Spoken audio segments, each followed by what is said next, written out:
Depuis 2 semaines maintenant, on est entré en fait dans la période des miracles, la saison durant laquelle Jésus-Christ a fait le plus de miracles durant, pas sa vie, mais après en fait sa résurrection. Entre la résurrection et la montée au ciel, entre la résurrection et le moment où il est entré dans la gloire de Dieu, entre ces deux moments-là, c'est là où il a fait le plus de miracles. Et en fait, l'ascension qu'on va vivre durant la semaine qui arrive, en fait, c'est le moment d'entrer dans la gloire de Dieu. C'est le moment durant lequel Jésus-Christ est entré dans sa gloire et retourné dans la gloire du Père. Et donc, durant cette période-ci, c'est une période où de grands miracles sont en train d'arriver, mais c'est également une période durant laquelle on voit réellement la gloire de Dieu. Dis à quelqu'un à côté de toi, la gloire de Dieu. La gloire de Dieu, c'est ce qu'on est en train de vivre et c'est ce qu'on s'apprête en fait à vivre durant les prochains jours. Entrer dans la gloire de Dieu. Et je crois réellement que, vous savez, la confession de foi, le credo qu'on prononce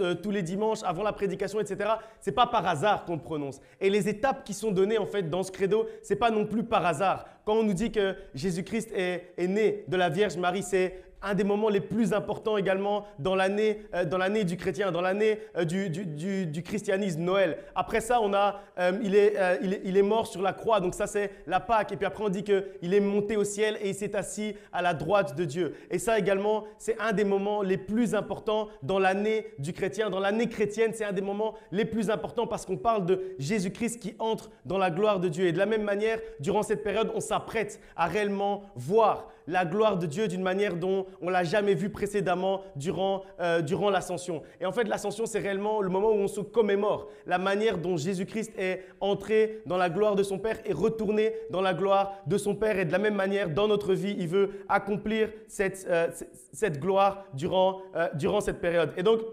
j'espère que réellement vous êtes en train de vivre cette merveilleuse période, cette merveilleuse saison des miracles parce que réellement c'est la saison dans laquelle on est pour l'instant, la saison miraculeuse. C'est ce qu'on est en train de vivre chaque jour de notre vie. Nous qui avons la foi dans l'action de Dieu, nous qui avons la foi dans la vie de Dieu, dans ce qu'il a fait quand il était sur la terre, après qu'il soit ressuscité également, on sait que la période dans laquelle on est pour l'instant, c'est une période où on est en train de voir, de toucher des miracles, de toucher des prodiges et des miracles. Et donc, ça a commencé en fait il y a 2 semaines quand on avait proclamé ensemble justement que cette période entre la Pâque et l'Ascension, c'était une période de gloire, une période entre la résurrection de Christ et l'élévation vers le ciel, la période durant laquelle il a fait des miracles. Et donc pour nous, c'est également une période qui est favorable à ce qu'on puisse voir, à ce qu'on puisse saisir des miracles et des prodiges dans notre vie. Et la semaine dernière, le Saint-Esprit nous a amenés dans un temps de reconnaissance et de louange puissant pour sceller justement la saison des miracles, pour qu'on puisse sceller et s'assurer que réellement on est reconnaissant envers Dieu, on le remercie, on le loue avant même de voir les miracles avec nos yeux humains. On sait déjà qu'on les a vus avec nos yeux spirituels. On sait déjà que par la foi, on a déjà saisi les miracles durant cette saison des miracles. Et on a réellement, donc la semaine dernière, scellé cette saison des miracles. Et donc,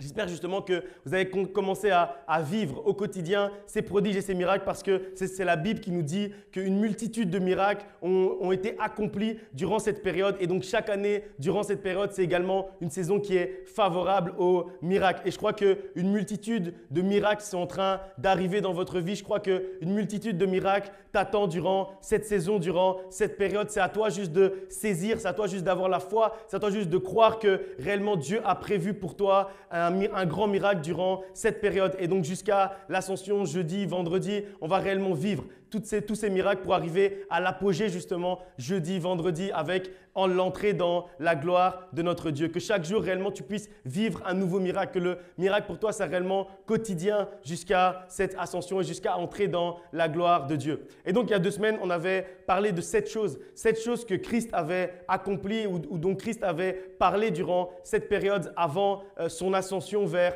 le ciel et son entrée dans la gloire. Donc on avait lu ensemble que il s'est manifesté d'une manière spéciale. Donc, c'est également un temps de manifestation, un temps durant lequel on va connaître, découvrir Dieu comme on ne l'a jamais découvert précédemment. Il s'est révélé d'une manière spéciale à ses enfants, à ses disciples. Il a transformé la peur en paix. Donc, c'est également un moment où Jésus-Christ vient dans notre vie pour transformer nos craintes en paix, pour transformer nos peurs en paix, pour transformer nos peurs du lendemain en une paix qui ne se tarit pas. Il a également changé leur tristesse en joie parce que jusque-là, ils étaient tristes de ne pas encore l'avoir vu Même s'ils avaient entendu qu'il était ressuscité, ils étaient tristes de ne pas encore l'avoir vu ressuscité. Et là, durant cette période, il s'est révélé à eux et il a transformé cette tristesse en joie. Après, on nous dit qu'il a combattu l'incrédulité de Thomas et il a renforcé la foi de tous les disciples, de tous les apôtres. Et c'est également ce qu'il est en train de faire parce que la raison en fait pour laquelle Jésus-Christ accomplit des miracles, la Bible nous dit que c'est parce qu'il doit renforcer notre foi. D'une certaine manière, en fait, les miracles qu'on voit s'accomplir dans notre vie renforcent notre foi parce qu'on met la foi dans ce prodige, on met la foi dans ce miracle, on met la foi dans ce qu'on demande à Dieu et quand après on le voit s'accomplir, ça renforce notre foi et ça combat notre incrédulité. On nous dit également qu'il a pourvu aux besoins de ses disciples. On avait parlé il y a 2 semaines du moment où il est venu multiplier les poissons quand ils les ont pris avec la barque. Il a renforcé leur filet et il les a amenés jusqu'au bord et il a été au-delà même de leurs besoins. Il a été au-delà même de ce dont ils avaient besoin. On dit également qu'il a restauré complètement la relation avec ses disciples en leur demandant 3 fois s'il l'aimait, alors qu'on sait que Pierre donc, a renié 3 fois Jésus-Christ. Et puis après, il leur a donné une mission, la mission d'aller vers toutes les nations et d'annoncer la parole de Dieu. Et donc, j'aimerais qu'on continue un peu, ça c'était la première partie, j'aimerais qu'on continue un peu sur ce thème en fait aujourd'hui et qu'on voit justement les autres enseignements que Christ a apportés à ses disciples, à ses apôtres, à ceux qui étaient autour de lui durant cette période, qu'on aille jusqu'à l'ascension justement en tant que tel pour qu'on comprenne réellement ce que ça représente et ce que Christ voulait dire à ses disciples et à ses apôtres durant ces derniers moments avant qu'ils puissent monter jusqu'au ciel. Parce que c'est aussi en fait une fête qui est très importante pour nous les chrétiens. Comme j'ai dit tout à l'heure, c'est une fête qui fait partie de notre confession de foi. C'est un acte, c'est un moment qui fait partie de notre confession de foi, de ce qui nous définit en tant que chrétiens. Et souvent, en fait, on passe un peu à côté de ce moment-là parce que ce moment est bloqué entre 2 autres célébrations qui sont très importantes, entre la Pâque et la Pentecôte. La Pâque est évidemment très importante, la mort et la résurrection de Christ, qui est un peu notre fête nationale pour les chrétiens, comme j'aime bien dire. Et puis la Pentecôte, pour nous qui vivons avec le Saint-Esprit, pour nous qui vivons au quotidien avec l'action du Saint-Esprit, la Pentecôte, c'est évidemment très important. Et donc, entre les deux, il y a également un moment qui est également important, c'est l'ascension et c'est ce dont on va parler maintenant.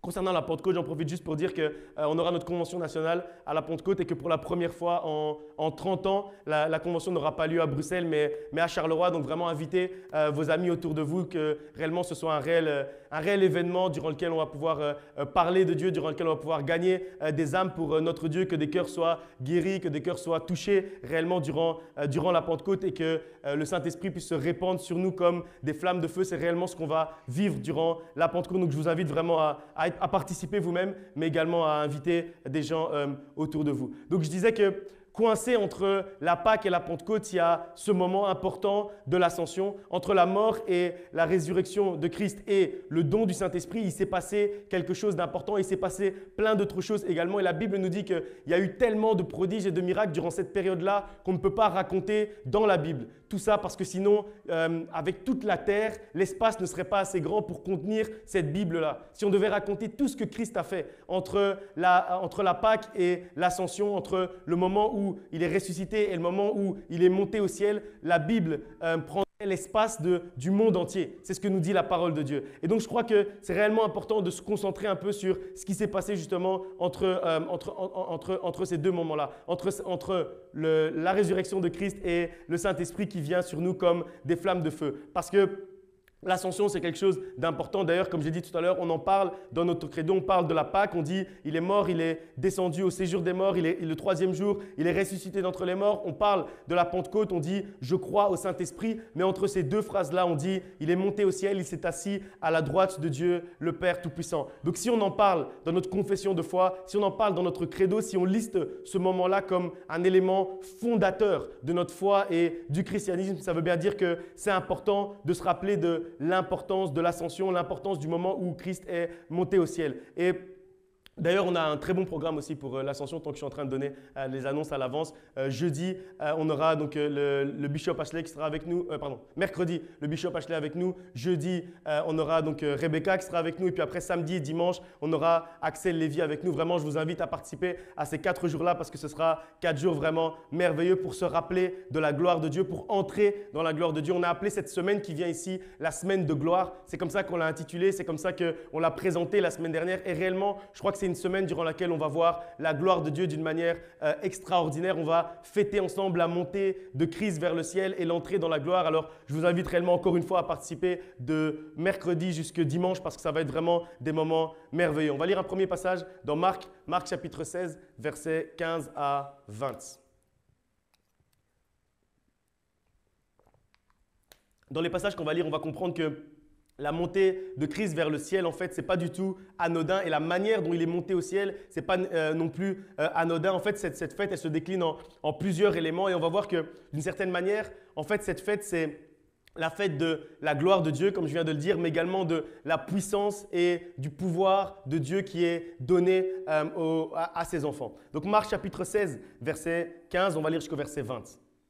Puis il leur dit, allez par tout le monde et prêchez la bonne nouvelle à toute la création. Celui qui croira et qui sera baptisé sera sauvé, mais celui qui ne croira pas sera condamné. Voici les miracles qui accompagneront ceux qui auront cru. En mon nom, ils chasseront les démons, ils parleront de nouvelles langues. Ils saisiront des serpents. Et s'ils boivent quelques breuvages mortels, ils ne leur feront point de mal. Ils imposeront les mains aux malades et les malades seront guéris. Le Seigneur, après leur avoir parlé, fut enlevé au ciel et il s'assit à la droite de Dieu. Et ils s'en allèrent prêcher partout. Le Seigneur travaillait avec eux et confirmait la parole par les miracles qui l'accompagnaient. Donc là, au verset 19, justement, on voit le moment même de l'ascension, le moment où Christ monte au ciel. Et ici, en fait, on lit le dernier enseignement de Christ avant sa montée au ciel. Donc ça veut dire ce moment-ci, en fait, puisque jeudi, c'est là où on commémore la montée au ciel. Donc le moment-ci, 3 jours avant l'ascension, c'est le moment, en fait, où il a donné cet enseignement-là. Ces derniers mots, en fait, sur la terre avant de réellement monter au ciel. Et on voit ici qu'il a choisi de parler de la mission, comme pour rappeler aux disciples que la raison pour laquelle il va les laisser seuls maintenant, ce n'est pas pour se morfondre, ce n'est pas pour être fainéant, ce n'est pas pour ne rien faire et se rappeler, juste se commémorer ce qui s'est passé avant. La raison pour laquelle il les laisse sur terre et lui, il peut monter maintenant dans sa gloire, c'est pour qu'eux puissent réellement maintenant prendre part à la mission, pour que maintenant eux ils puissent en fait le remplacer, prendre sa place dans la mission. Et c'est ce qu'on voit qu'il dit ici. Les derniers mots de Christ ont été en fait pour la mission, comme pour nous rappeler l'importance justement de cette mission et également ce qui va accompagner cette mission. On nous dit que nous a donné ici comme dernier enseignement la mission. On dit d'abord aller par tout le monde et prêcher la bonne nouvelle à toute la création. Et ensuite, on voit le résultat. Le résultat, si on accepte de rentrer dans la mission. Voici les miracles qui accompagneront ceux qui auront cru. Voici les miracles qui accompagneront chacun d'entre nous si on choisit en fait de rentrer dans la mission. Et puis après, et il a terminé en fait en nous rappelant de ne rien craindre parce qu'il continue à nous protéger même en étant au ciel. Donc la raison pour laquelle il s'est assis à la droite de Dieu, c'est pour être plus proche de Dieu, pour intercéder pour nous et pour parler pour nous et pour avoir une action continuelle auprès de Dieu. On dit ils saisiront des serpents et s'ils boivent quelques breuvages mortels, ils ne leur feront aucun mal. Et en fait, la raison pour laquelle il explique ça à ce moment-là, avant de monter dans la gloire, c'est pour dire en fait que la gloire que vous allez voir maintenant, la manière dont je vais monter dans la gloire, rien ni personne ne pourra m'ôter cette gloire. Ça veut dire que dans notre vie et durant l'ascension, on est en train de se commémorer le fait que dans notre vie, rien ni personne ne peut prendre la gloire de Dieu. Ça veut dire que même si demain,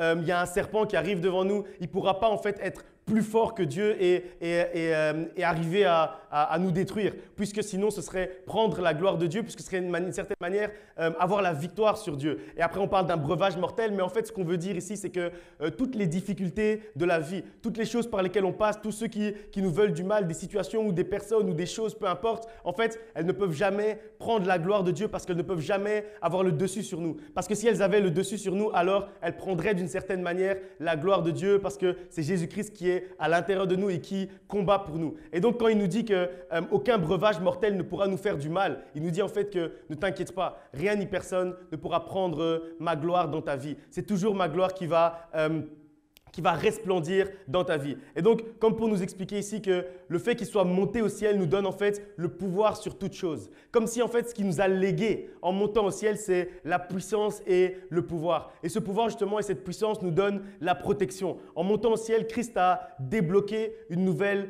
puissance pour nous. C'est parce qu'il est monté au ciel qu'aujourd'hui, on peut dire « je ne crains rien ». C'est parce qu'il est monté au ciel qu'on peut dire que même si on boit un breuvage mortel, il ne pourra nous faire aucun mal. C'est parce qu'il est monté au ciel et qu'il intercède à la droite de Dieu. C'est parce qu'il est monté au ciel que, comme le dit ce passage, on peut dire qu'on peut chasser les démons, parler en de nouvelles langues, que si on ordonne à une montagne, elle va se déplacer parce que justement il est monté au ciel et qu'il intercède pour nous et qui renforce et qui booste en fait nos prières et nos demandes à côté du Père. C'est parce qu'il est monté au ciel qu'on peut imposer les mains aux malades et que les malades sont guéris. C'est à cause du fait qu'il soit monté au ciel que toutes ces choses aujourd'hui sont devenues réalité, sont devenues oui et amen dans notre vie. C'est parce que Christ est monté au ciel qu'aujourd'hui tu peux dire je ne crains rien et rien ne peut me nuire. Que même si je prends un breuvage mortel, il ne pourra pas me nuire. Comme ce passage nous dit ici, on peut saisir le serpent ou boire un breuvage mortel, il ne nous arrive absolument rien parce que rien ni personne ne peut prendre la gloire de Dieu. Parce que Christ justement est monté au ciel, qu'il s'est assis à la droite de Dieu et donc à chaque fois que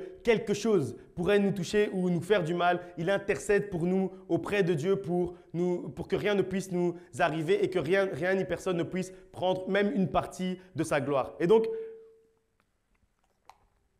c'est une des raisons pour lesquelles l'Ascension, justement, c'est une fête qui est importante pour nous parce que Christ, il ne s'est pas contenté en fait de mourir pour nous. Il ne s'est pas contenté de ressusciter d'entre les morts pour aller nous chercher la victoire parce que sinon, ça aurait été une victoire qui était uniquement pour lui. Après, ce qu'il a fait, c'est qu'il a légué en fait cette puissance de la résurrection. Il a légué ce pouvoir de la résurrection à ceux qui restaient sur terre pour faire le travail qu'il leur avait laissé. Et en fait, c'est pour ça qu'il y a un lien en fait entre accepter de rentrer dans la mission et vivre justement cette puissance et ce pouvoir au jour le jour. C'est à partir du moment où on accepte de rentrer dans la mission qu'on commence à vivre ces prodiges et ces miracles au jour le jour. En fait, c'est à nous de faire le premier pas et après, quand on fait le premier pas, lui, il répond et il confirme. La Bible nous dit qu'il confirme les paroles que les disciples donnaient au travers de prodiges et de miracles. Mais d'abord, la première chose, c'est que le disciple doit d'abord ouvrir sa bouche. Et après, quand il ouvre sa bouche, Dieu va confirmer ce qu'il est en train de dire. Pourquoi? Parce que personne ne peut,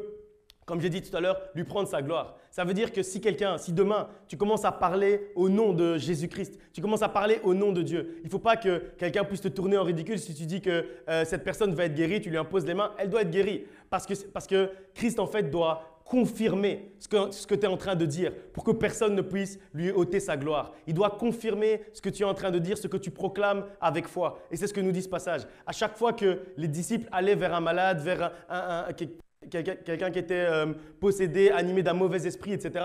À chaque fois qu'il priait, à chaque fois Jésus-Christ agissait, à chaque fois Dieu agissait pour pas que quelqu'un puisse lui ôter sa gloire parce qu'il devait confirmer les mots des disciples, confirmer les enseignements des apôtres au travers de prodiges et de miracles. Parce que Christ ne s'est pas contenté juste de monter au ciel, il nous a également légué cette puissance et ce pouvoir. Et c'est réellement quelque chose qui est important de savoir qu'il est en train d'intercéder continuellement pour confirmer tout ce qu'on est en train de dire par des actions, confirmer ce qu'on est en train de dire par des prodiges et des miracles. Également pour notre protection et que nos prières s'accomplissent en fait tous les jours de notre vie. C'est la raison pour laquelle il est monté au ciel. C'est pour être plus proche de Dieu, pour intercéder pour nous. Et c'est ce qu'on célèbre justement durant l'Ascension et c'est ce qu'on va célébrer durant la semaine qui arrive. Au verset 20, on voit que les disciples proclament la bonne nouvelle, comme j'ai dit tout à l'heure. On dit qu'ils allèrent partout prêcher. Ils obéissent en fait aux instructions de Christ et ils racontent ce qu'ils ont vu, ils racontent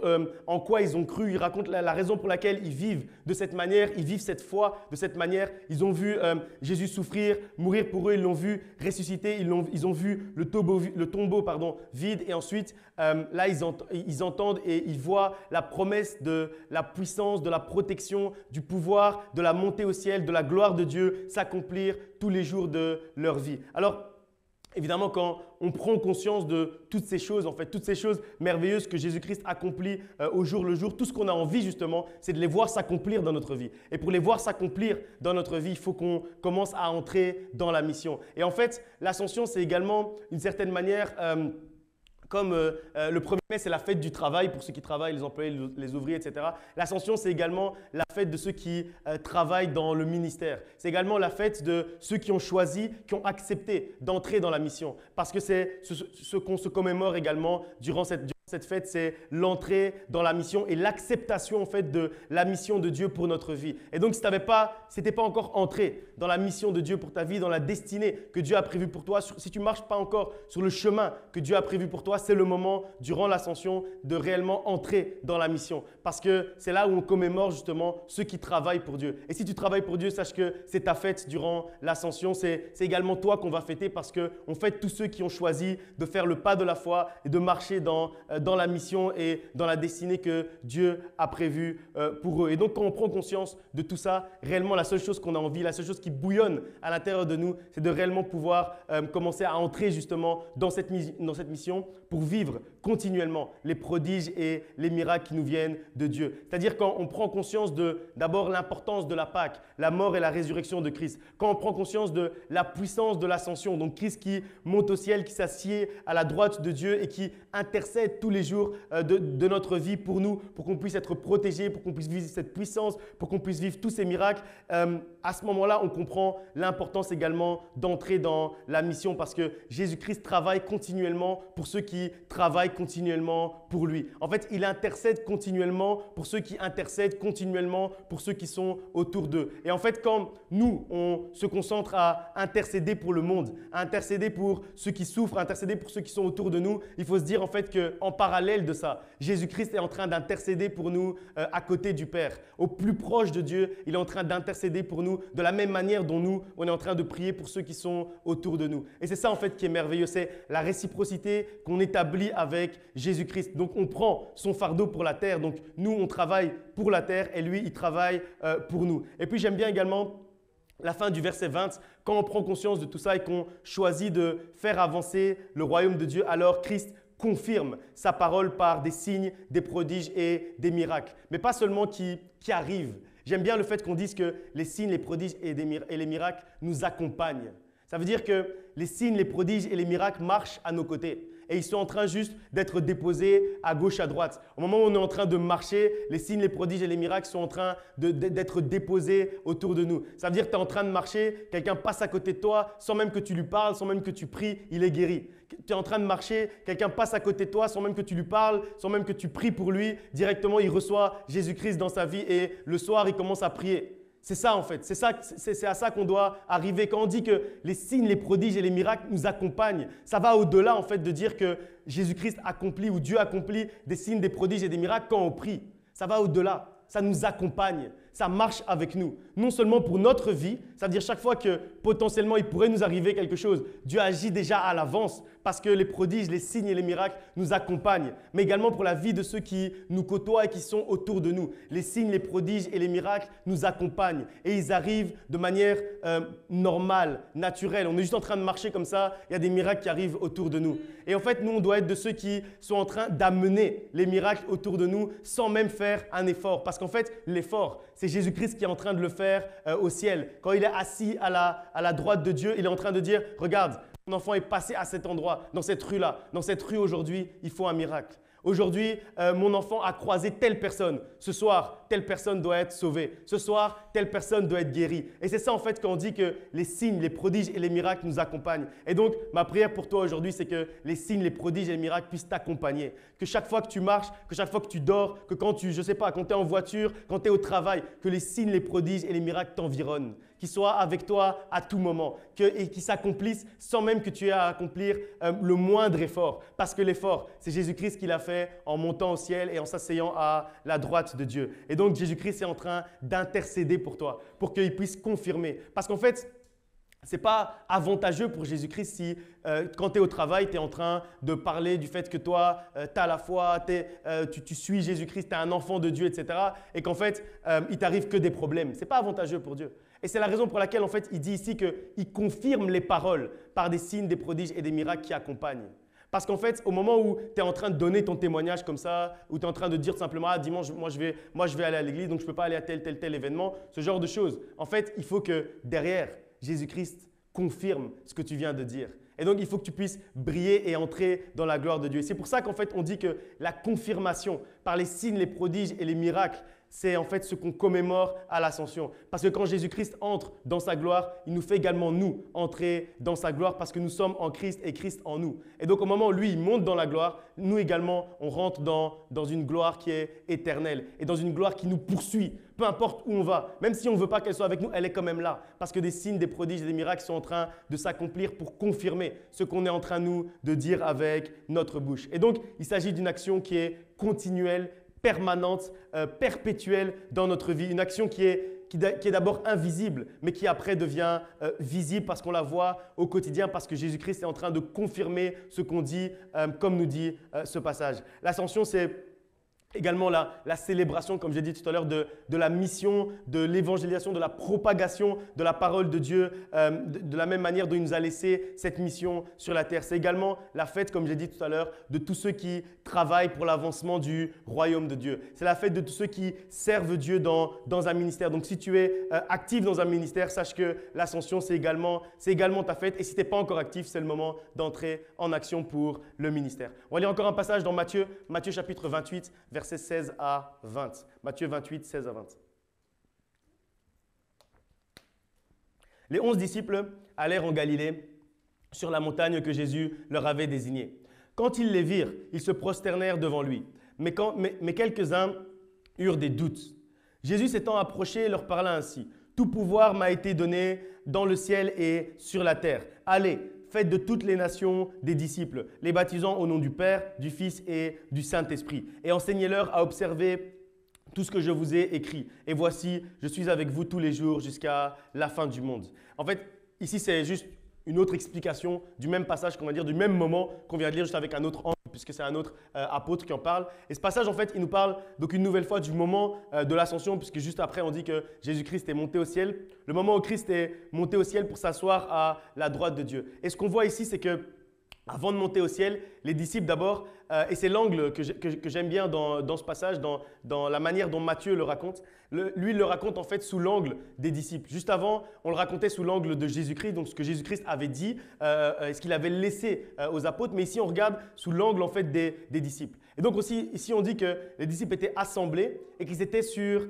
la montagne que Jésus-Christ leur avait désignée. Et on va décortiquer un peu tout ça ici. Donc encore une fois, comme on l'a déjà vu, il y a une notion en fait d'être au bon endroit. On nous dit, on précise bien que les 11 disciples étaient assemblés. Donc, ce n'était pas juste une partie des disciples, c'était les 11 disciples ensemble. Ils étaient ensemble, ils marchaient d'un seul pas dans l'unité. Et c'est en étant en fait dans cette unité qu'ils ont vu Jésus-Christ monter au ciel. Et puis après, on nous dit qu'ils étaient en Galilée, sur la montagne que Jésus leur avait désignée. Quand on parle en fait d'être à la montagne, ça a une notion de retraite, ça a une notion d'aller et de se rapprocher de Dieu, ça a une notion de se recueillir en fait pour prier. Et on voit ici donc ils étaient assemblés, donc ils étaient ensemble, ils étaient à la montagne que Jésus-Christ leur avait désignée, donc au bon endroit, et ils étaient en train de prier. Et donc, ce qu'on voit ici, c'est qu'ils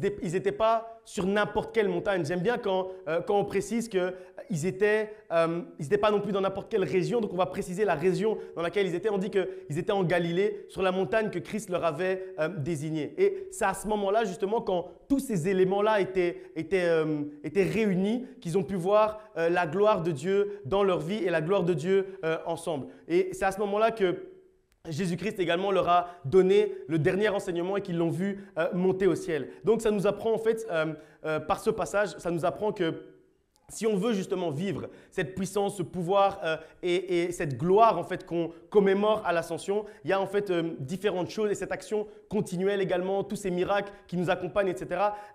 On a besoin en fait de 3 éléments. Il y a 3 éléments qui doivent être combinés pour qu'on puisse voir réellement la gloire de Dieu. La première, c'est la prière. La première, c'est être à la montagne, choisir de s'approcher de Dieu. La prière, en fait, c'est la relation qu'on crée avec Dieu. La prière, en fait, c'est restaurer la relation. Et si vous vous rappelez, il y a 2 semaines, on en avait parlé justement du fait de restaurer la relation avec Dieu. La prière, c'est le premier élément. Le deuxième élément, c'est être dans l'unité avec les frères et sœurs en Christ, puisqu'on voit ici que tous les disciples étaient assemblés ensemble. Ils priaient, oui, mais ils ne priaient pas seuls dans leur coin. Ils priaient dans l'unité. Et donc l'unité, c'est le deuxième troisième élément qui nous permet d'entrer dans la puissance, dans le pouvoir, dans la gloire de Dieu et de vivre l'action continuelle de Dieu dans notre vie. Et le troisième élément, le troisième ingrédient qu'on doit rajouter pour voir la gloire de Dieu, c'est être à la bonne montagne, celle que Jésus-Christ a désignée. Être là où Dieu veut agir dans notre vie, être au bon endroit. Et quand on assemble en fait ces trois éléments, quand on rassemble ces trois éléments, alors on entre dans la gloire de Dieu, alors on voit la gloire de Jésus-Christ qui monte au ciel. Au verset 18,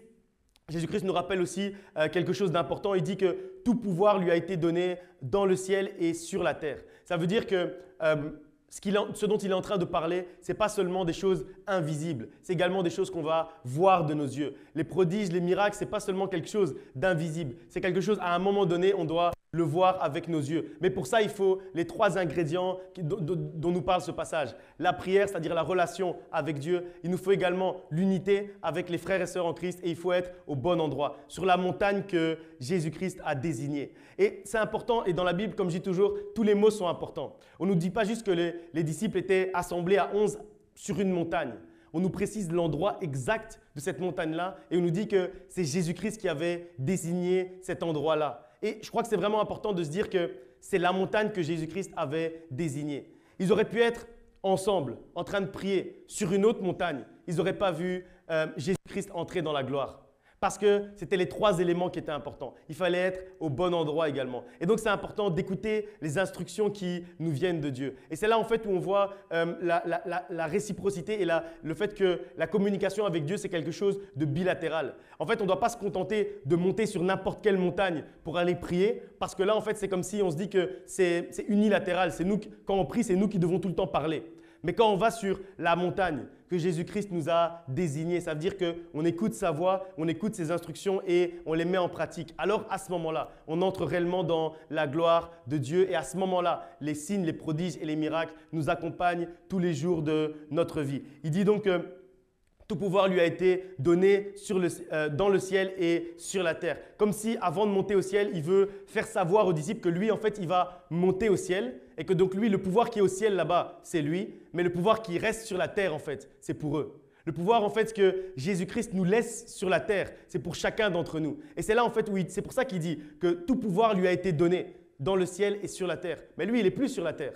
Qu'est-ce que ça veut dire? Ça veut dire ce qu'il est en train de dire à ce moment-là. C'est qu'il est en train de dire aux disciples, moi je vais aller prendre le pouvoir là-bas en haut. Je vais aller entrer dans ma gloire là-bas en haut. Mais vous êtes dans la gloire ici sur la terre. Mais vous êtes dans ma puissance, je vous laisse ma puissance et mon pouvoir ici sur la terre. Et tout ce que j'ai réalisé sur la terre, vous allez pouvoir le réaliser également et même de plus grandes choses. Et c'est ce que Jésus-Christ nous dit encore aujourd'hui également. Puisqu'en fait, comme j'ai dit, on est plus ou moins dans ces mêmes moments-là. Puisque dans 3 jours, ce sera l'ascension, on est plus ou moins dans ces mêmes moments-là. Et ce que Jésus-Christ dit aujourd'hui, c'est que le ciel, c'est son affaire. Le ciel, c'est pour lui. C'est sa puissance, c'est son pouvoir, c'est sa gloire. Mais la terre, c'est ton affaire. C'est ta puissance, ton pouvoir et ta gloire. Et tout pouvoir t'a été donné sur la terre. Parce qu'à lui, tout pouvoir a été donné dans le ciel et sur la terre. Mais la terre, il nous l'a laissé pour nous, ses enfants. Et c'est vraiment important de se rendre compte, de ça. Raison pour laquelle, tout à l'heure, il avait également indiqué que même si un serpent arrive devant nous, même si on prend un breuvage mortel, c'est quelque chose qui vient de la terre. Donc comment est-ce qu'il pourrait avoir le pouvoir sur nous? Puisque tout pouvoir nous a été donné sur la terre. On a tout pouvoir sur toutes les choses qui sont sur la terre. Donc rien ni personne ne peut nous faire du mal sur la terre. C'est juste quelque chose de cohérent quand on y réfléchit. C'est juste logique. À partir du moment où tu as le pouvoir sur quelque chose, il ne peut pas te faire du mal. Quelque chose sur lequel tu as la puissance ne peut pas te faire du mal. Et donc, quand il dit que tout pouvoir lui a été donné sur la terre, ça veut dire qu'il nous lègue ce pouvoir-là. Et donc, il va continuer, lui, à travailler sur la terre, dans le ciel, pour que nous, on puisse continuer à travailler sur la terre. En fait, d'une certaine manière, il confirme le pouvoir qui lui a été donné et il précise que ce n'était pas juste pour agir sur la terre, c'est pour continuer à agir dans le ciel et que nous, on puisse continuer à agir sur la terre. Ça veut dire que tout ce que tu lis, que Christ a pu faire dans la Bible, la multiplication des pains, la guérison des malades, chasser les démons, le salut des âmes, etc., il ne s'est pas arrêté de le faire au moment où il a quitté la terre. Il a continué en fait à à travailler pour ça dans le ciel, à intercéder pour ça dans le ciel, pour que toi tu puisses le faire avec tes mains et que tes mains puissent devenir les mains de Jésus-Christ sur la terre, parce que tout pouvoir lui a été donné sur la terre, mais également dans le ciel. Donc l'ascension, c'est aussi la confirmation, c'est aussi la confirmation du pouvoir, de la puissance, de la toute-puissance de Jésus-Christ dans le ciel et sur la terre. Et donc on fête aussi justement le pouvoir, la gloire et la toute-puissance de Christ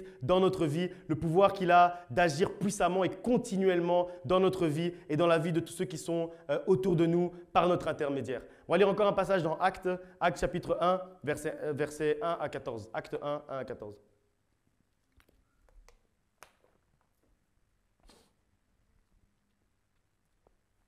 Théophile, j'ai parlé dans mon premier livre de tout ce que Jésus a commencé de faire et d'enseigner dès le commencement, jusqu'au jour où il fut enlevé au ciel, après avoir donné ses ordres par le Saint-Esprit aux apôtres qu'il avait choisis.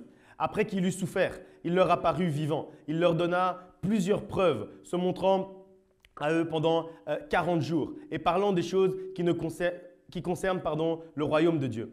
Comme il se trouvait avec eux, il leur recommanda de ne pas s'éloigner de Jérusalem, mais d'attendre ce que le Père avait promis, ce que je vous ai annoncé, leur dit-il. Car Jean a baptisé d'eau, mais vous, dans peu de jours, vous serez baptisés du Saint-Esprit. Alors, les apôtres réunis lui demandèrent, « Seigneur, est-ce en ce temps que tu rétabliras le royaume d'Israël ?» Il leur répondit, « Ce n'est pas à vous de connaître les temps ou les moments que le Père a fixés de sa propre autorité, mais vous recevrez une puissance, le Saint-Esprit, survenant sur vous et vous serez mes témoins à Jérusalem, dans toute la Judée, dans toute la Samarie et jusqu'aux extrémités de la terre. » Après avoir dit cela, il fut élevé pendant qu'il le regardait et une nuée le déroba à leurs yeux. Et comme ils avaient le regard fixé vers le ciel pendant qu'ils s'en allaient, voici deux hommes vêtus de blanc leur apparurent et dirent « Hommes galiléens, pourquoi vous arrêtez-vous à regarder au ciel ? Ce Jésus qui a été enlevé au ciel du milieu de vous viendra de la même manière que vous l'avez vu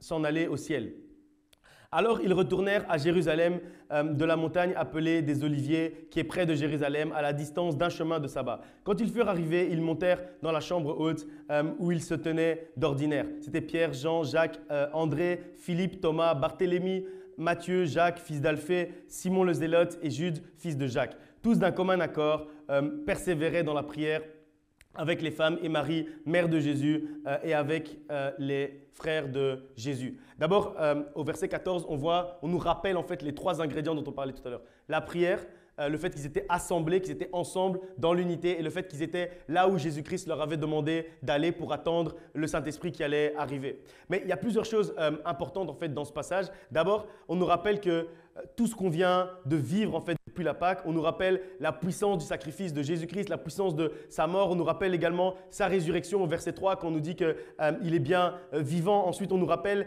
que Christ a donné des instructions claires aux disciples pour qu'ils soient au bon endroit et qu'ils ne s'éloignent pas de Jérusalem pour recevoir le Saint-Esprit, mais également pour qu'ils restent assemblés en attendant ce que Christ leur avait promis. Au verset 8, on rappelle la promesse d'une puissance qui vient du ciel, le Saint-Esprit qui arrive au moment de la Pentecôte dans quelques semaines, et pour le recevoir, justement, ils doivent être ensemble au bon endroit en train de prier l'endroit que Jésus-Christ a désigné pour eux. Et puis, j'aime bien ce qui se passe en fait au verset 10 parce que d'une certaine manière, en fait, ça nous prépare aussi à la Pentecôte, à la venue du Saint-Esprit quand les anges demandent aux disciples pourquoi est-ce qu'ils sont en train de garder les yeux fixés sur le ciel alors que Jésus-Christ est déjà monté au ciel. Et en fait, c'est vraiment intéressant et quand on interprète ça, quand on gratte un peu sur ce passage-là, la manière en fait dont on peut l'interpréter, c'est que parfois en fait on regarde au loin comme les disciples étaient en train de regarder vers le ciel.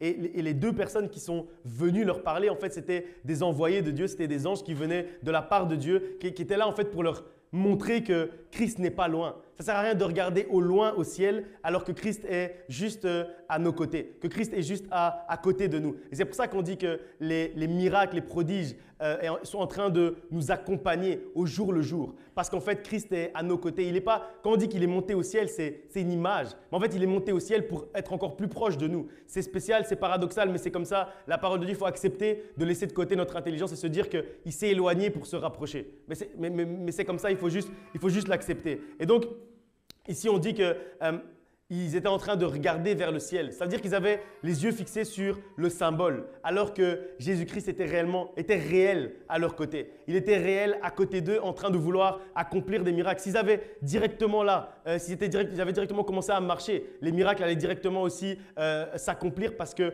Jésus-Christ était à leur côté, parce qu'il est en nous et nous sommes en lui. Et donc le symbole de l'ascension, c'est vrai que c'est le ciel, mais ce n'est pas le ciel physique. Et en fait ici, ils étaient en train de fixer les yeux sur le ciel physique. Et en fait, fixer les yeux sur le ciel physique, c'est comme se concentrer sur les symboles de la foi au lieu de se concentrer sur réellement la foi agissante. Se concentrer en fait sur, sur une croix, sur n'importe quel symbole physique de la foi, au lieu de se concentrer sur la relation avec Dieu. Et en fait là, ce que Jésus-Christ est en train de faire en envoyant ses anges pour leur expliquer ça, c'est pour combattre en fait la religiosité. C'est pour éviter en fait à ce moment-là, comme Jésus-Christ n'était plus à leur côté, le risque maintenant, ça allait être qu'ils se concentrent sur les symboles, qu'ils commencent à essayer de trouver les vêtements que Christ avait portés pour commencer à les prier, qui commencent à toucher le lit sur lequel Jésus-Christ avait dormi pour commencer à prier ça, qui commencent à regarder le ciel parce qu'ils ont vu Jésus-Christ monter dans le ciel.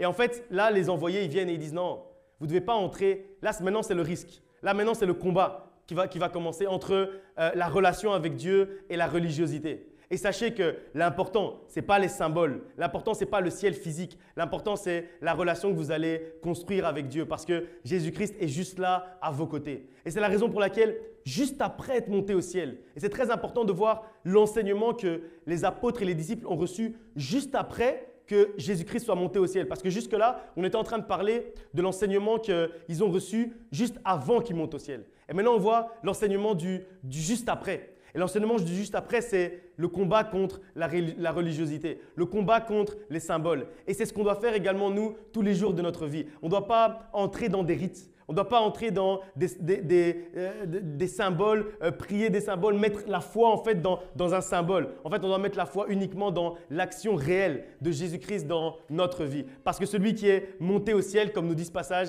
il demeure à nos côtés. Et c'est ça le plus important. Le plus important, ce n'est pas la croix en bois. Le plus important, c'est que Jésus-Christ soit mort sur cette croix de manière réelle. Ça veut dire que ce n'est pas le symbole qu'on voit. Le plus important, c'est que c'est réellement arrivé. Le plus important, ce n'est pas de vénérer un tombeau ou des pierres parce qu'il est sorti du tombeau. Le plus important, c'est qu'il soit réellement ressuscité d'entre les morts et qu'il soit parti nous chercher la victoire au séjour des morts. Ça, c'est le plus important. Le plus important dans le christianisme, dans le mode de vie chrétien, je ne parle pas du milieu chrétien, je ne parle pas de la religion chrétienne, je parle de mode de vie, de la manière dont on vit au jour le jour. Le plus important, ce ne sont pas les symboles. Le plus important, c'est la foi réelle. Le plus important, c'est ce qu'on vit au jour le jour. Le plus important, c'est la relation avec Dieu. Et c'est pour ça que il ne faut pas croire qu'il faut prendre une croix pour commencer à prier avec la croix, etc. Il ne faut pas croire qu'on a besoin d'une statue pour se rappeler que Jésus-Christ est mort pour nos péchés. D'une certaine manière, en fait,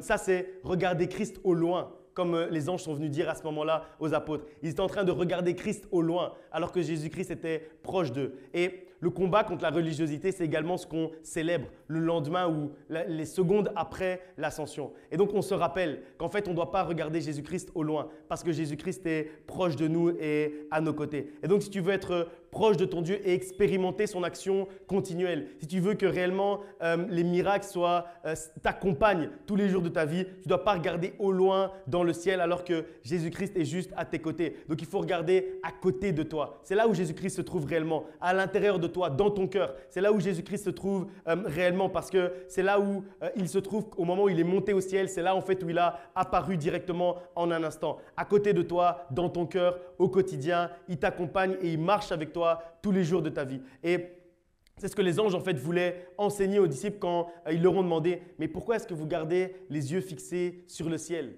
À partir du moment où il est monté au ciel, il n'est plus là-bas. Il n'est plus dans le ciel physique. C'était juste une manière de monter pour que vous compreniez ce qui est en train de se passer. Mais au final, l'important, ce n'est pas le ciel physique, ce n'est pas le ciel bleu qu'on voit avec nos yeux. L'important, c'est le ciel divin, le ciel spirituel. Et ça, en fait, c'est là où Jésus-Christ demeure, c'est-à-dire dans notre cœur, tous les jours de notre vie, à nos côtés. Et donc, il leur demande, pourquoi est-ce que vous gardez les yeux fixés sur le ciel alors que Christ n'est pas loin? Il est juste à côté de vous. Ne gardons pas les yeux fixés au loin vers le ciel alors que Jésus-Christ veut vivre à nos côtés. Donc continuons à vivre réellement, et c'est ce qu'il voulait dire aussi aux disciples, continuez à vivre de la même manière dont vous viviez quand il était physiquement avec vous. Parce que spirituellement, il est toujours avec vous. Donc continuez à vivre de cette même manière. Continuez à marcher avec lui d'un cœur sincère et lui, il va marcher à vos côtés. Continuez à imposer les mains aux malades. Continuez à parler de lui. Continuez à amener les gens au salut. Parce que de la même manière que vous le faisiez quand il était à vos côtés physiquement, vous pouvez continuer à le faire parce qu'il est toujours à vos côtés spirituellement. Et le verset 14, il se termine en disant que les disciples persévéraient d'un commun accord dans la prière. Et encore une fois, on voit la persévérance dans la prière, dans l'unité et au bon endroit, comme j'ai dit tout à l'heure. Donc, pour résumer, on a parlé de la puissance de l'ascension sous différents angles, un angle différent de la dernière fois. En montant au ciel, on a dit que Christ a débloqué une puissance et un pouvoir pour nous et une protection également pour nous. On dit qu'il s'est assis à la droite de Dieu pour intercéder pour nous tous les jours de notre vie. On dit qu'il agit de manière encore plus forte, encore plus en notre faveur tous les jours de notre vie parce qu'il est assis à la droite de Dieu. L'ascension, c'est également un rappel de la manière dont les disciples ont proclamé la parole de Dieu et dont nous devons également proclamer la parole de Dieu tous les jours de notre vie. C'est également une manière de se commémorer l'importance de la mission et du ministère. Dans Marc 16, on a lu que Dieu confirmait le ministère, les paroles des disciples et des apôtres par des signes, des prodiges et des miracles. Et c'est également ce qu'il est en train de faire dans notre vie, tous les jours de notre vie, si on accepte de rentrer dans cette gloire-là, si on accepte de vivre cette puissance-là et ce pouvoir-là. Et la septième chose qu'on a vue, c'est que pour expérimenter justement l'action continuelle de Dieu dans notre vie, on a besoin de trois choses. On a besoin de la prière.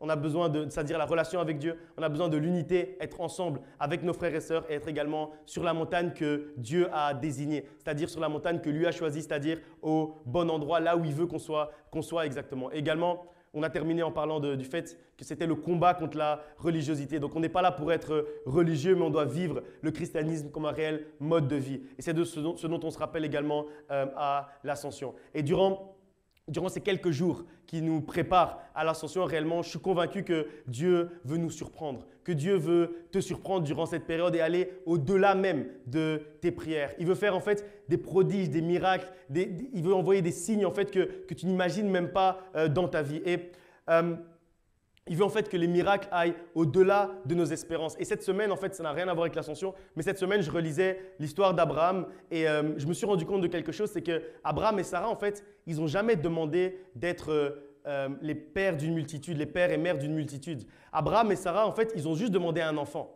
Ils ont juste demandé d'avoir un enfant. Tout ce qu'ils ont demandé, en fait, c'est Isaac. C'est la seule chose qu'ils ont demandé. Le miracle qu'ils attendaient, en fait, de la part de Dieu, c'était un enfant. Mais Dieu, en fait, il a choisi de les surprendre et d'aller au-delà de ce qu'eux avaient demandé. Et en fait, il ne s'est pas contenté de leur donner un enfant. Il a été au-delà et il leur a donné un peuple. Il leur a donné une multitude. Et au lieu d'être le père d'un enfant que eux attendaient, ils sont devenus le père d'une multitude. Sarah voulait engendrer un enfant, mais elle a engendré un peuple nombreux qui demeure jusqu'à aujourd'hui. Et donc, ça m'a conforté dans le fait que réellement, ce que Dieu veut faire, c'est toujours aller au-delà de nos espérances. Sache que si jusqu'à aujourd'hui, tu as demandé juste un enfant, ce que Dieu veut faire dès aujourd'hui dans ta vie, c'est te donner une multitude, c'est te donner un peuple nombreux, parce que c'est sa manière d'agir. Et quand on dit que cette période ici, elle est favorable au miracle, c'est ce genre de miracle dont on est en train de parler. Toi, tu demandes un enfant et lui te donne une multitude. Et donc,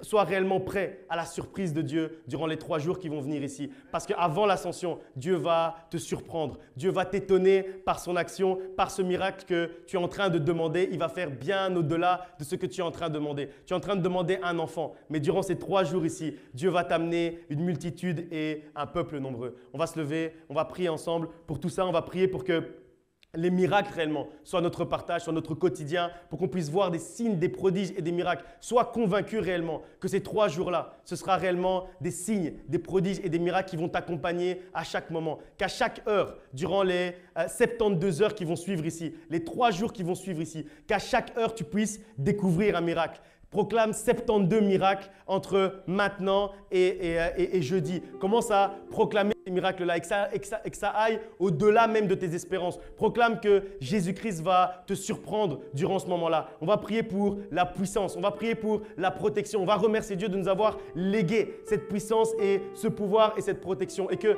aucun serpent ne puisse nous toucher parce que Jésus-Christ est assis à la droite du Père et qu'il est en train d'intercéder pour nous. Que nous puissions réellement expérimenter cette action continuelle dans notre vie et que son action nous étonne, que ces miracles nous étonnent, que ces signes, ces prodiges et ces miracles nous accompagnent, marchent avec nous, que des prodiges et des miracles arrivent dans ta vie alors que tu es en train juste de marcher entre la boulangerie et ta maison, que des prodiges et des miracles soient en train d'arriver parce que c'est la vie que Dieu veut pour toi, une vie de signes, de prodiges et de miracles. Prions ensemble. Père éternel, Dieu de gloire, je m'approche devant ton trône aujourd'hui avec ton assemblée, avec tes fils, Seigneur, et tes filles qui aujourd'hui se sont assemblés au bon endroit. Aujourd'hui, Seigneur, nous sommes venus à la bonne montagne, à la montagne, Seigneur, que toi, tu avais désignée. Aujourd'hui, Seigneur, nous avons choisi de nous approcher de toi sur cette montagne-là. Et aujourd'hui, Seigneur, nous sommes venus dans l'unité, Seigneur. Nous avons rassemblé, Seigneur, tous les ingrédients que tu nous as demandé de rassembler pour voir ta gloire, pour voir ton action, pour voir tes miracles. Aujourd'hui, Seigneur, nous sommes dans l'unité. Aujourd'hui, Seigneur, nous marchons avec toi. Aujourd'hui, Seigneur, nous avons choisi d'aller là où tu avais demandé que nous allions. Et aujourd'hui, Seigneur, nous avons choisi de prier, Seigneur, et d'élever, Seigneur, nos voix vers toi, afin, Seigneur, de réellement vivre cette puissance, ce pouvoir, Seigneur, qui est lié à l'ascension. Que réellement, Seigneur, nous puissions commémorer et vivre, Seigneur, cette gloire. Une gloire, Seigneur, merveilleuse. Que nous puissions réellement, aujourd'hui, Seigneur, dès aujourd'hui et jusqu'à jeudi, que nous puissions réellement, Seigneur, vivre des miracles, Seigneur, d'une manière continuelle. Que les signes, les prodiges et les miracles puissent nous accompagner tous les jours de notre vie. Qu'à chaque moment, Seigneur, nous puissions réellement vivre, Seigneur, un signe, un prodige et un miracle. Je proclame et j'appelle les signes, les prodiges et les miracles dans la vie de chaque personne, de chacun, Seigneur, de tes enfants qui est assemblé ici aujourd'hui. Que réellement, Seigneur, nous puissions vivre, Seigneur, ces signes, ces prodiges et ces miracles à chaque moment, tous les jours de notre vie. Seigneur, c'est ce que nous proclamons, c'est ce que nous appelons aujourd'hui, avec foi aujourd'hui. Nous appelons les signes, les prodiges et les miracles. Que réellement, Seigneur, nous puissions les voir de nos yeux. Que ce ne soit pas uniquement, Seigneur, des signes, des prodiges et des miracles dans le ciel, mais que ce soit des signes, des prodiges et des miracles sur la terre. Car la Bible dit, et toi, Seigneur, tu as dit que tout pouvoir t'avait été donné dans le ciel et sur la terre. Alors aujourd'hui, Seigneur, nous proclamons que, Seigneur, nous voyons les prodiges, les signes et les miracles sur la terre. Que nous voyons, Seigneur, les signes, les prodiges et les miracles tous les jours de notre vie. Que les signes, les prodiges et les miracles deviennent palpables dans notre vie, afin que nous puissions réellement entrer dans sa gloire, entrer, Seigneur, dans une gloire, Seigneur, que nous n'avons jamais vue, dans une gloire, Seigneur, qui va nous étonner. Aujourd'hui, Seigneur, je proclame ton étonnement. Aujourd'hui, Seigneur, j'appelle ton étonnement et ta surprise, Seigneur. Surprends-nous par ton action, Seigneur. Durant cette semaine de gloire, surprends-nous par ton action. Durant cette semaine de gloire, surprends-nous par ta main. Que ta main, Seigneur, puissante et agissante puisse réellement, Seigneur, nous surprendre. Que nous puissions être touchés par ta main, Seigneur, et que réellement, nous puissions voir, Seigneur, ton action. Une action, Seigneur, puissante aujourd'hui.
On a lu dans la parole de Dieu que pour voir la gloire de Dieu, il a fallu rassembler 3 éléments. La prière, on est en train de prier, être au bon endroit sur la montagne sur laquelle Jésus-Christ nous a demandé d'être, mais il y avait également l'unité.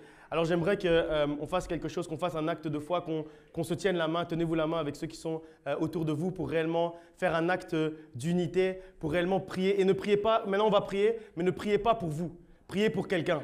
Parce que ce qu'on a vu également, c'est que Jésus-Christ nous demande de nous occuper de ceux qui sont autour de nous. Il nous demande d'intercéder pour ceux qui sont autour de nous. Et après, lui, il intercède pour nous dans le ciel. Alors réellement, maintenant, on va prier dans l'unité pour pouvoir rassembler le 3e ingrédient, l'ingrédient d'unité. Aujourd'hui, réellement, on va prier pour ceux qui sont autour de nous. Prie pour celui qui est à côté de toi. Ne prie pas pour toi. Prie pour celui qui est à côté de toi. Et aie confiance que Jésus-Christ est en train de prier pour toi et d'intercéder pour toi dans le ciel. Prie pour celui qui est à côté de toi.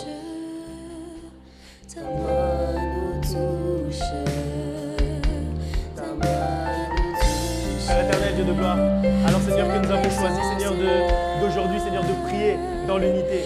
Aujourd'hui, Seigneur, nous avons choisi, Seigneur, de rassembler les 3 ingrédients, Seigneur, la prière, l'unité, Seigneur, et être au bon endroit. Aujourd'hui, Seigneur, nous sommes au bon endroit. Aujourd'hui, Seigneur, nous sommes sur ta montagne. Et aujourd'hui, Seigneur, nous prions les uns pour les autres. Aujourd'hui, Seigneur, nous prions les uns pour les autres et nous avons la foi. La foi, Seigneur, que tu es en train aujourd'hui d'intercéder pour nous. La foi, Seigneur, que tu es en train d'intercéder afin, Seigneur, que nous puissions voir ta gloire. Afin, Seigneur, que nous puissions dès maintenant, Seigneur, entrer dans ta gloire, Seigneur. Parce que ta gloire est là. Parce qu'aujourd'hui, Seigneur, nous sommes en train, Seigneur, de voir ta gloire, Seigneur.